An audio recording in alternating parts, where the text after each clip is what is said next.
All right, I say we just start because it may be a small group and I don't know how much we can really how much we can really say. I mean, I know I have my very strong opinions about this, which is that so I coordinate a network of repair cafes in the Hudson Valley, which is a very big region up north of New York City, and then all the way up to Albany and beyond. And so we have this unique situation where because of the network, there really is a repair cafe almost every weekend.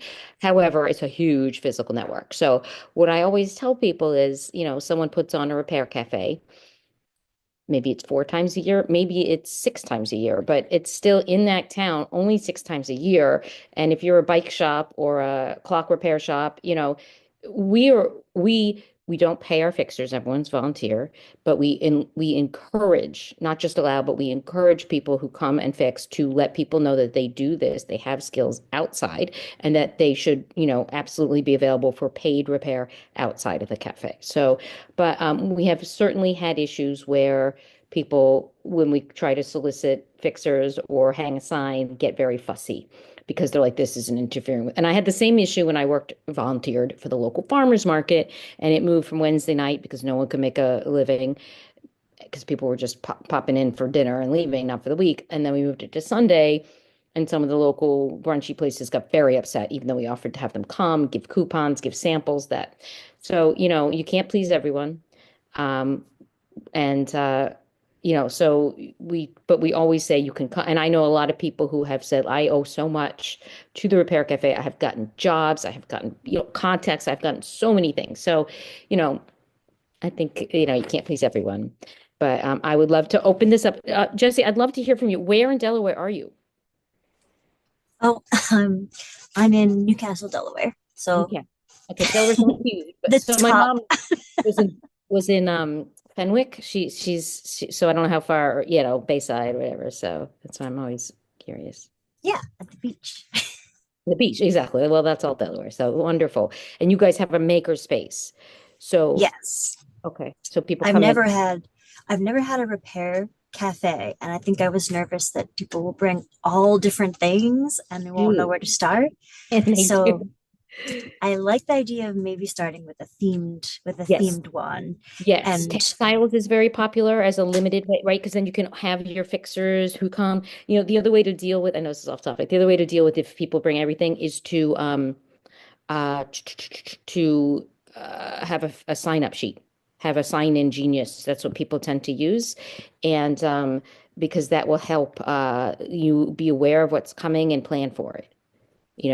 And maybe even say, hey, we don't have someone who can fix the computer to that day, so lamps is another very popular pop-up slash like workshop.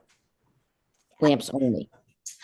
I'm not sure how it would work with volunteers, but Yes. because we have a makerspace, Yes. um, it's really nice to have that as opposed to a pop-up place where you have to clean everything up at the end and it's done. Technically, people could make appointments to come back and work on things more during the open hours, I think. Yes. Yeah, I understand. So it's a makerspace in a library. Is there a charge or it's a free space that people can they sign up and It's free. The only issue people have is they have to do a safety orientation oh yeah, yeah, of so they course. know what they're getting into and sign the liability waiver, but that's really the only barrier. That's great. That's wonderful. I can see like it's like people raising their hand, but I don't think they're in our session, so it's confusing to me. All right, we got Yeah, oh, there we open up go. the participants panel. There's lots I of us just here. did. Oh, that's wonderful. Okay, excellent. I wasn't being shown that. Yes, go ahead, Jonathan. Hi. Thank you. Okay, great.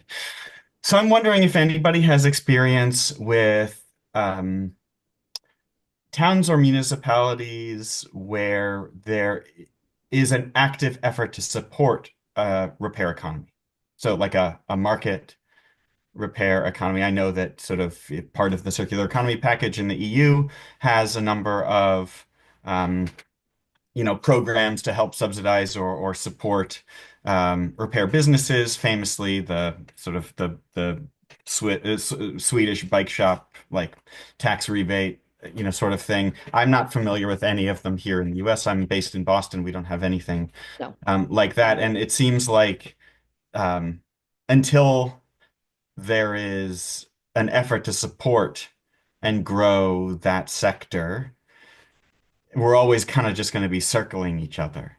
Because we're going to be involved with trying to scale community-free, solidarity-based repair, recognizing, as Peter Mui mentioned in kind of one of the last breakouts, that um, there is way more demand than we can provide for free, and that the for-profit folks can satisfy as well, and it's just latent demand, and we have to figure out a way to bring it to light. So, I think that Suzie, your experiences with various businesses getting sore is just, I think that Very few. I have to be honest, yeah, very few. Mostly people are delighted. I think one yeah, conflict we've had is jewelers tend to work on Saturdays, right? So they have a shop. sure, Like, oh, I can't.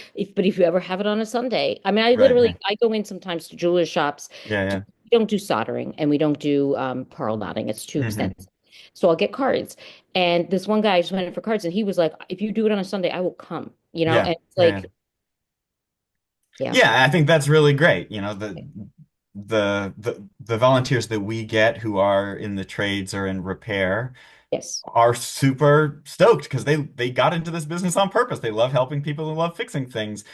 I have run into times when business owners aren't interested, but they're antisocial people.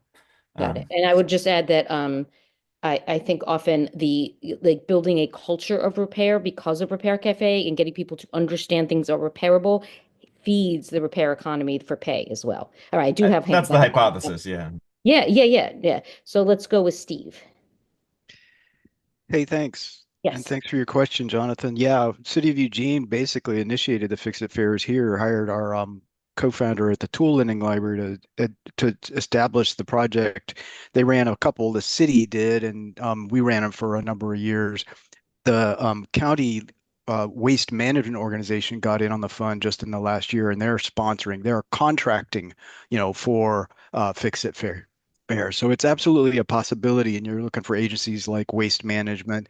In our case, pretty green, eco-oriented city, a city department of waste reduction and green building. So just to respond, put the link to the page on our website about Fix It Fair history in the chat. And that's all I've got to offer. Thanks. Fran. Hey, so just two comments really. So just back to what Jonathan was saying, and I feel really bad saying this to a group full of mostly Americans. We've been really lucky in Wales that there's been the Circular Economy Fund and the Social Prosperity Fund that followed after we decided to leave the EU, which was a horrible mistake. But anyway, don't hate us for that. It wasn't my Oh, choice. please. We understand. Uh, but yeah, so we're really lucky. There's quite a lot of government support, and there has been to this point quite a bit of government funding. A real focus on repair and reuse. Wales talks a lot about its place in the world rankings around recycling, and has kind of put its money where its mouth is, which has been really fantastic. And one of the projects that Benthyg Cymru has been involved in with Repair Cafe Wales is a permanent repair and reuse space in a city centre that has basically a library of things and a permanent repair space that's open like 10 to 4 with volunteers every single day doing all sorts of repairs. But one of the things that we did before we opened those doors was talk to any local repair that was happening, local businesses, and kind of get them on board, really collaborative. When we were fixing lamps, people would pop over the road and borrow a light bulb from the light shop, the lamp shop across the road. We actually have quite a few seamstresses who do alterations and make clothes, but they focus just on the repair when they're with us. So yeah, it's been a really like interesting experience, but we've been so blessed with amazing repairers doing all sorts of repairs, and people have really like welcomed it in the community. And I think it's been used by a variety of different demographics because Newport is a little bit deprived, but we've got people who are there from an environmental perspective that hate throwing stuff away. We've got people who can't afford to buy a new one, so they're coming in and getting that repaired. And we've repaired everything from like Christmas lights through to toasters. Like it's a real like gamut, TVs, all sorts of things. So it's just a real mix. I wanted to just like add my 2 pence in, but thank you. I appreciate that. I was in London last Thanksgiving, actually. I came with my family and we were just watching TV in the hotel, which is always such an instructive thing. And I hadn't been to England in a long time. And I was so struck by how many shows were about repair or salvage or history, right? So I mean, I think that's one thing we struggle with here in the US is that we've been sold by corporate America that we should buy everything shiny and new post World War II, and we are now fighting that as a culture that's been thrust upon us of prosperity, and this is everything is good, and what she was talking about yesterday about consumerism versus materialism, if you got to see the degrowth talk. But and that's really a culture change that we're trying to make, that shiny and new is not better inherently. And that's a real issue here in the States. So I it's mean, nice to just hear. just to really quickly follow up, because I know there's loads of people, is just that the repair shop program has been Yes. really helpful in that whole emotional connection to your things, I think really makes a difference, and kind of Yeah, those stories behind it. people talk about that a lot. And yes, I agree. Yeah, I know. Thank you so much. Welcome. Uh, Rosemary, sorry, you were next, Rosemary. I'm always really jealous when I hear everything in Europe as well, because I think that really kind of comprehensive approach is what we've tried to do here with limited funding. So we had a repair working group, and I also teach at a business school. So we had repair cafe organizations, we had stewardship organizations, we had businesses, we had government, and we mapped out like kind of a systems change approach. And we talked about people policy and producers. We need all these things to really make repair the norm. Anyway, to make a long story short, we did kind of get fairly far along. We got our regional government to eventually like actually get involved in supporting repair cafes. We did surveys of repair businesses, but then we lost our funding, right? And you can't keep that kind of systems change approach going. But I do think all of these things are important. And I think the difference between small businesses doing repair and large ones. Like we've got IKEA, coming in here. Like we've played across the full spectrum. In the midst of all this, we had our major mobile phone company tell us buy a phone company that repairs and sells secondhand mobile phones, and it's now in every mall. So I think we have to think in quite a nuanced way, competing with whom, and we found when we went out and surveyed small businesses, small repair businesses, the things that they told us about were the things that we ended up feeding into our right to repair policies. It's hard for them to be financially viable if they can't have access to affordable small parts and if warranties get voided. And so anyway, I see this whole kind of systems change.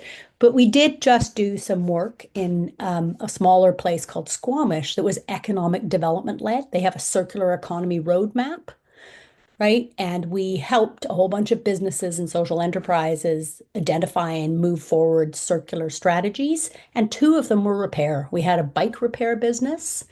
Um, we had clothing repair. I'm trying to think of the clothing repair one was large and international. So I think there needs to be some of us that are keepers of this, unfortunately, where we're not in the wonderful fortune opportunity that you are in Europe to kind of have this, to kind of have the whole systems change kind of framework in mind, because I see all parts as being, the volunteer repair cafes are really important.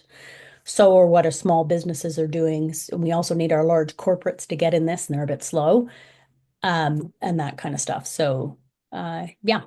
Okay. So that's my take. We just, we really kind of need Canada and the US.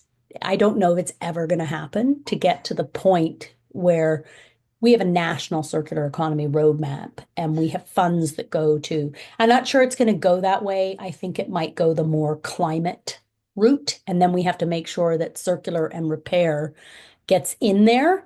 But at least in Canada, our circular economy stuff is like obsessed with plastics recycling and the built environment. And when you talk about share, reuse, repair, people just like their eyes glaze over and they just want to talk about container reuse. So we have a bit of a battle north of the border in Canada. So that's my take. Thank you. Kate. Hi. Well, I was going to say one thing I think it's really important to keep in mind is not to have that scarcity mindset when we're working with our different small business owners, and particularly if you're running a small repair cafe. and doing your individual programming, I think it's really important not to approach them as a what can you do for my repair event? How can we utilize your skills? But a how can we boost your business? So for us, it was really important to ask them what were kind of the low-hanging fruit? What were all the projects that weren't worth their time to bill out? And that's what we focused on advertising, right? So the things that were not money makers for them, that's what we focused on advertising. We, for our fix-ins, which is what we call our repair cafes, kind of like a sit-in, but a fix-in, right? There we go. We do a special focus. So we are very similar to kind of our county-run clinics where there's no registration, there's no fee. People bring in whatever they happen to bring in, and we tackle what we can. And we've had everything. We also maintain like a pile of our items that we need fixed for our tool library. So we always have backup projects. So those are always kind of the backup tasks for our fixers if there's a slow point or there aren't a whole lot of people in the door. But we decided that every month we would do a fix it focus, right? So we try to focus on one item or one type of item, both to let the community get a broader idea of the different things that can be fixed, because everybody goes, oh yeah, I could, I could bring my coffee pot or my toaster, but they don't really think of, oh, I could bring my shovel, right? And I could have it sharpened. And so we utilize those as an opportunity not only to focus on like a particular skill set and kind of go, okay, because we should have more people who need to learn sharpening, right? We're teaching sharpening to our broader pool, whereas we might have one fixer who's the sharpener, right? Who generally they have that special skill set. So we kind of broaden our volunteer pool there. But when we're doing bicycle repair, we partner with our 3 local bike shops and we say, hey, do you want to co-host this with us? They are not sponsoring it in like there's no monetary push that they have to toss in. So a lot of times they'll bring like a staff member, they'll be able to promote all their different classes or projects or all those big projects. And then they are right there ready to go for everybody we can't get to, for all those fixes that are too big to do in our clinic. And so this is your day to get all this clientele and reach all these people who already want to do it but don't know where to do it. And so I think kind of approaching it that way is a little bit different. I agree. I agree. And we've had people table rather than even fix. I'm like, if you Yep, just come and totally. talk, you don't even have to have a fixer there. Come in, here's some extra information. If you don't have any time to put someone towards there or being there, that's fine. Just let us have your information, because then we're able to say, here are all the other places you can go and get more done or dig deeper into this And task. Kate, where are you based? We're in Minnesota. Okay, got it. So yeah, and then we also have all of our counties do monthly repair cafes as well that are generally funded, and ours get funding from some of the same places, but I do find it very funny that we have kind of pushed between kind of the independent organizations, we're a nonprofit, and then the municipal organizations where they go, but we do a county clinic, and they don't see any concern with like each county having their own clinic, right? So we have in the Twin Cities Metro 5 to 6 clinics a month. Each county has a different one, and those are mobile. They're always changing. They change a location, so they're not in the same place. Ours is in the same place every month, so it's a little bit easier for people to find. But when we were looking at developing our programming, they were saying, well, you can't call it a fix-it clinic because then people will think it's us. And we were like, seriously? Like, it doesn't matter what you call it. Like, thank you so much. And I want to get to Peter because he had his hand up for a long time. Thank you. Okay, so let me say that there's a certain intellectual integrity that I'm looking for, in myself and in my interactions with others. And my best thinking at this moment is I'm concerned that perhaps we have been looking after false fitness functions to determine the success of our efforts. So, for example, we gauge the number of people who show up for an event. And we say, oh, we had hundreds of people at this event, therefore it was successful. And geez, at this point, from the other breakouts that I've been in where I said this idea that we really will never scale to achieve the level of repair that needs to happen through our efforts at these events on Saturdays or whatever, that we really have to deploy an ethos of repair throughout the civilization. And like I'm saying this, I'm stating it in this way because I want to get this right too. So if anything I say doesn't make sense, I want you to push back on me. If not here, contact me offline and to continue the discussion. But my best thinking at this point is we have to make everybody in the society a repairer, and we have to really not push the effort onto other people. I know a lot of you want to offer free repair service, but I'm really trying to convey highly generalizable critical thinking and troubleshooting skills that are applicable way beyond the broken thing. Okay, I'm just using the broken thing as an excuse to get people through the door. So don't think you have to repair it that day. All you need to do is start somebody on their journey through repair. And we have the Global Fixer server on Discord now. That's an attempt to try and make it so that whether there's an in-person repair event or not, they can still move forward with what they're trying to do. And so my concern when I hear about Jonathan's question about government sponsorship of these events, my concern is that that's yet another effort to privatize the profit and socialize the cost. Right? What we really need to do is we need to think about our consumption and how it's killing the planet. And so, I sometimes think that, our repair effort should be more of a workforce development effort. How do we basically teach people the skills of repair and then have them look critically at the items that they're purchasing and say, oh, I don't want to buy junk anymore. I want to hold manufacturers' feet to the fire and have them create durable goods that will really, last a long time and give me value for my money and save the planet at the same time. So I'll get off my high horse for the moment. Oh, I love it. I love it, Peter. I think a lot of us feel that way. I sort of, especially in our nonpartisan cafes, I bury that a little, but we do. But we've had this discussion. We get a lot of older people at our cafes who really just aren't capable anymore, and so they can't see, they can't use their hand, So, but whenever I get someone else who I actually got a young woman, and an older woman to start doing jewelry repair. The young woman was there with a friend and she came and did it. And the older woman is a fixer, very, very accomplished fixer's wife. And I just retooled what her equipment was. And now she's at home doing it all the time. So I agree. That is definitely our goal. So I appreciate Right. But I agree with you. Like a lot of the clientele we have here in Northern California are older people who can't do, okay. They can't or won't do it themselves. And I'm not saying those people shouldn't get help, but I think that our efforts, because we have to be capital efficient with both our time and resources, is we have to focus on the younger generation.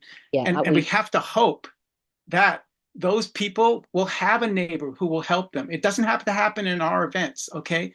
But that by deploying this more broadly throughout the community, that those people will have the neighbor who will help them. But it can't be at our events. I mean, I have people lug in things and they want us to turn every screw for them. And we just can't do it. It just never scales if you do that. I see. So I see. I understand what you're saying. Yeah. Yeah. I think Jonathan had a clarifying point about its market development for repair. Jonathan, do you want to come off mute and speak to that? Yeah, I think I just wanted to clarify what Peter had interpreted my question as support for our efforts, and I was saying that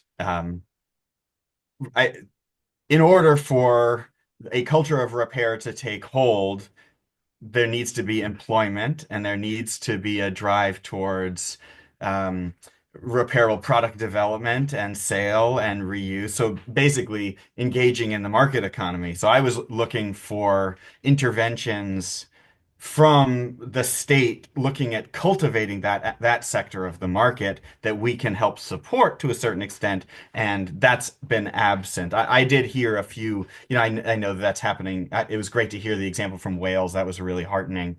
I would love and the I guess now the name escapes me. Was it Rosemary? The sort of in Canada looking at economic development. I mean, I think that is one of the most compelling ways to think about the expansion and scaling of repair and cross-sector focuses on repair. Um, yeah. Here in Boston, I've attempted various ways of engaging with different parts of our local and regional governments to focus on sort of repair businesses. And this is an economic development and an environmental justice and economic justice way in, and it has had mixed success.